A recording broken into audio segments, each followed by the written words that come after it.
think I've ever felt safe or protected as a child. And that was extremely difficult because I knew that my mother wanted to make me feel safe and wanted to protect me. I knew that she loved me. I definitely felt love from her, but safe and protected, I can't tell you. It's just like breathing. It was just always there. There was always tension. There was always hostility. There was always, you never knew which way the wind was going to blow with my father.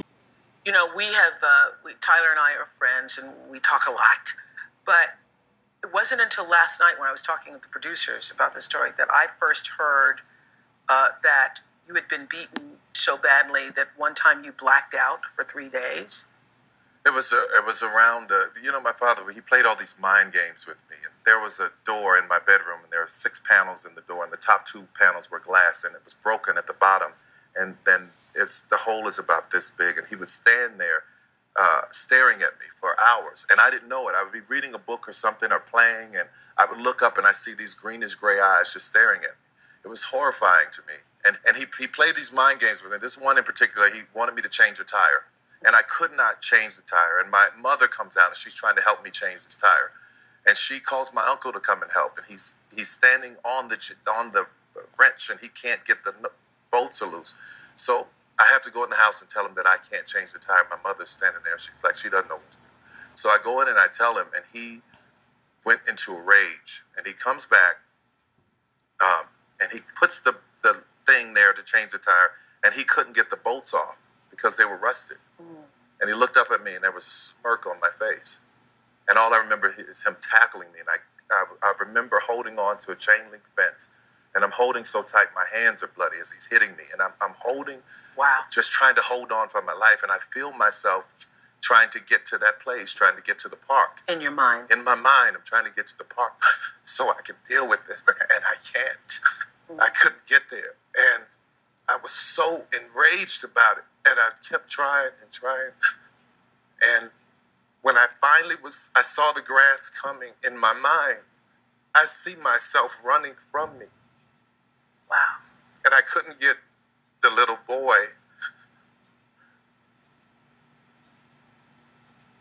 I couldn't get the little boy to come back to me. I couldn't get myself to come back to me. And I think I died that day, and I don't understand. It took me so long to understand what happened when I finally got there. You also have talked about, actually with Oprah, your first sexual experiences were abusive. Rape, yeah. As a little boy who was molested by 3 different men and a woman before you were 10 years old and didn't even know what sex was, did it leave you confused? I didn't know what was happening. I didn't know what was going on or the far-reaching effects of it. But the way I was growing up, I just moved through it. Go on to the next thing. You're okay. Boys don't cry. Shut up. Move on. It was a very, very difficult time. I was a child that was born to 2 wounded parents, and they were wounded children themselves. My mother was 17 and my father was about 19 when they got married, and I came along when she was 24 years old. And there was a lot of pain in the house. There were a lot of arguments. He was very physically abusive and verbally abusive to the both of us. It was really a difficult and very hard time, especially for a man-child. I don't know what it's like for a little girl, but I'm sure it's just as painful. But for a boy-child, a man-child, to watch his mother being beaten and belittled, it was really, really hard. So I went under the house and I built this little, put some wood up in between some of the pillars and built this little safe place for me. And I painted it robin egg blue. I had found some paint somewhere, painted it blue, and I would sit in this room and I would let my imagination take me to other places.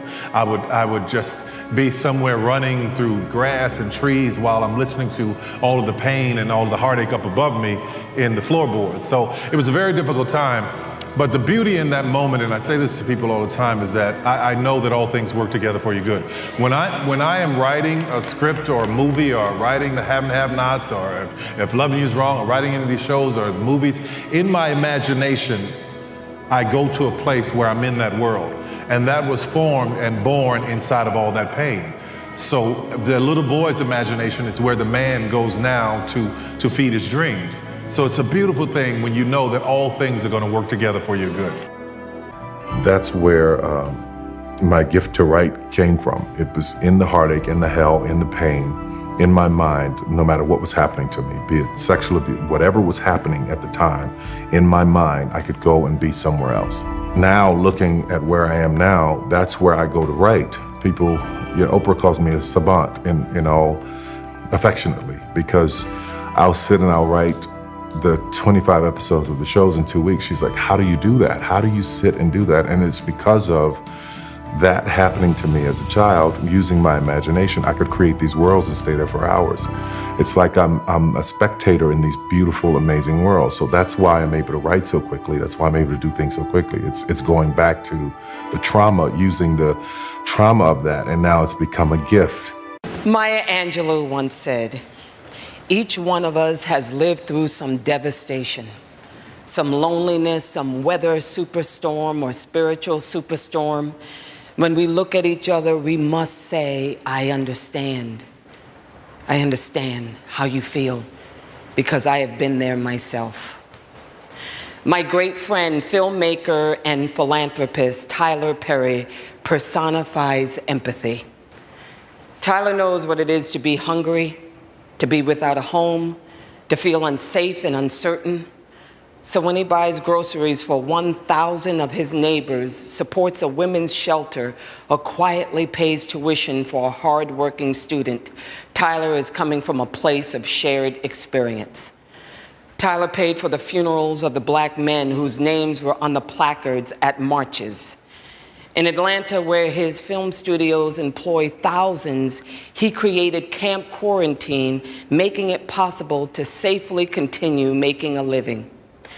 Everyone in Tyler's camp has been given access to the vaccine, and this was just in the past year. The most generous person that I knew growing up was clearly my mother. She taught me to never look for somebody else to be the hero and never sit around waiting for chariots. Find a way, find a way. She would say, Junior, you find a way. In that finding a way, she would always encourage me to help someone else. I remember getting out of bed and literally stepping on someone on the floor. And I'd go in the kitchen like, who are these people? She's like, shh, they needed a place to stay. She didn't have much, but whatever she had, she was willing to share. So that's very much in my DNA. It is how he was raised. That if somebody reaches out, then you reach out to somebody else and they'll reach out to somebody else. When COVID hit, it was really important for me to get everybody back to work. I'm always the person that says, okay, this is happening. What do we do to fix it? How do we fight it? He fed all these people during the pandemic. He made sure people had what they needed to get through it. The Perry Foundation has been about transferring tragedy into triumph. I don't want to have a foundation that is targeted in one specific thing because the need is so great all over many things. Battered women, trafficked children, poverty, homelessness, addiction, whatever we can do, wherever we can show up to help. There is no harm in caring. He's going to create opportunities for other people, like opportunities were created for him. He's going to encourage other people the way people encouraged him.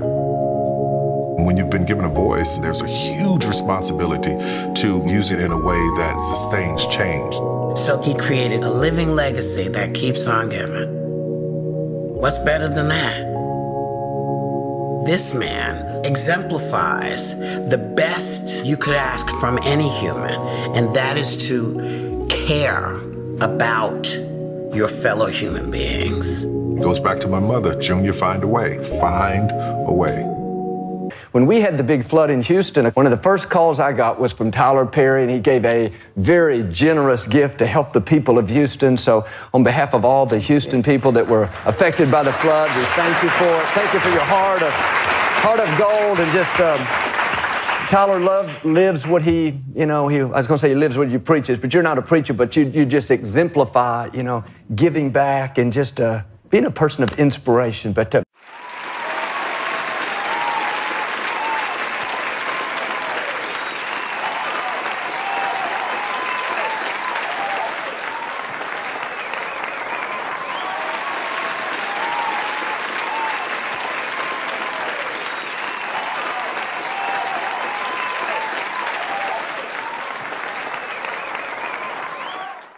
media in this day where you are bombarded with negativity constantly, every minute, every second, no matter, you don't even have to look for it. It'll find you. And you carry it on your person. Sometimes it's in a pocket close to your heart. Yeah. You pull your phone out and there it is close to your heart. You have got to encourage yourself and protect yourself from all the negativity, because if you let all of that in, it's very hard to find yourself worthy, find yourself believing and knowing that you can.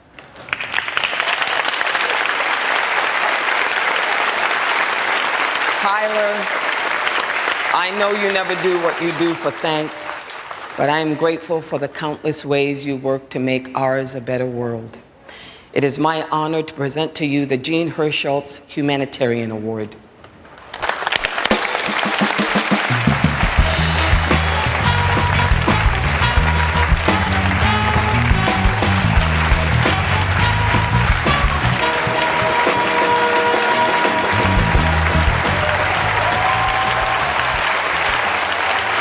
Thank you. Thank you. That's incredibly kind. Thank you so much. They only gave me a few minutes, so I want to say a very special thanks to Ms. Viola Davis, who is nominated tonight and doing this. Thank you. Thank you. I really appreciate it. To the Board of Governors, especially to Whoopi Goldberg, Ava. You know, when I set out to help someone, it is my intention to do just that. I'm not trying to do anything other than meet somebody at their humanity.